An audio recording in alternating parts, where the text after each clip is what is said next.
ببین زهرا، من نمیتونم توی تاریکی نگهت دارم. و به این میگی نور؟ تو منو تو کوچه تنگ و تاریک رها کردی.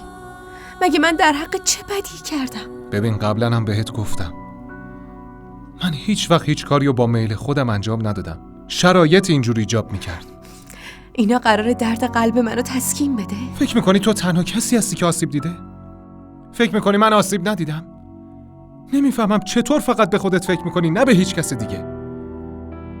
من از این شرایط لذت نمیبرم. آسیب زدن به تو برای من لذتی به ارمغان نمیاره. خودم میخواستم برم به بابا بگم که من صنمو دوست دارم، میخوام با اون ازدواج کنم، اما اون منو مجبور کرد با تو ازدواج کنم. کجای این جریان تقصیر منه؟ همه اینایی که گفتی قراره این مسئله رو توجیه کنه؟ نه، ولی